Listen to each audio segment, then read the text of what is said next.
Cela requiert notre mobilisation générale. Nous sommes en guerre.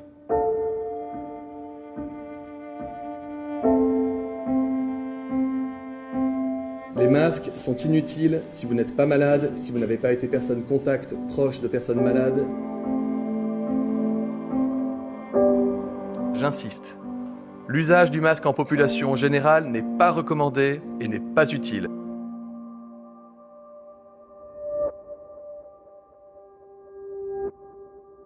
Une fois que vous avez persuadé les gens qui sont en danger de mort, vous en faites ce que vous voulez. Parce qu'il n'y a pas d'impératif plus grand à l'intérieur de leur champ de conscience. L'hydroxychloroquine que défend le professeur Raoult, vous pas, vous restez sur vos positions? Je pense que maintenant la question est réglée.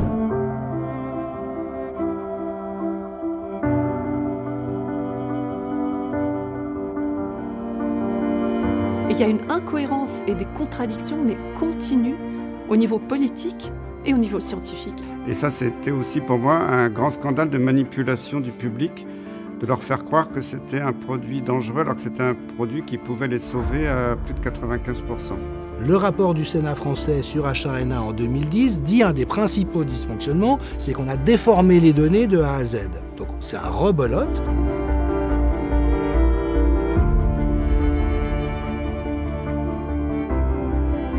Finalement, le premier mensonge auquel on a été confronté, le tout premier, ça a été les chiffres des morts en Chine.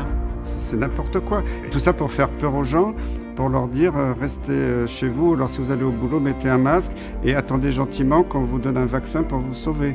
Ça s'appelle de la manipulation. Je pense qu'il y a un consensus très clair aujourd'hui pour dire il ne faut surtout pas avoir de masque pour le grand public, ça n'a pas d'intérêt et c'est même presque faussement protecteur puisqu'on porte un masque. Ce sont des stratégies criminelles. Dès qu'un dirigeant utilise des métaphores guerrières, ça devrait vraiment nous mettre la puce à l'oreille parce que c'est systématiquement annonciateur d'un abus d'autorité.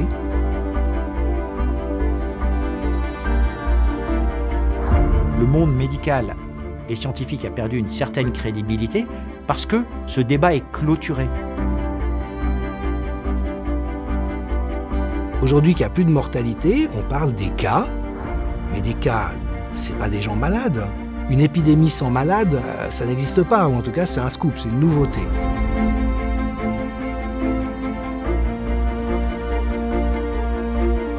Les masques, c'est une bataille essentielle. Le gouvernement a fait toute la transparence et mobilisé depuis le premier jour, et nous continuons d'avancer.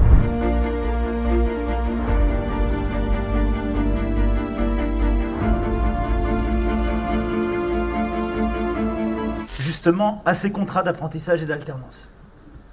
Je vais essayer d'aller au bout. Deuxième chose, on l'a vu ce matin à travers le campus.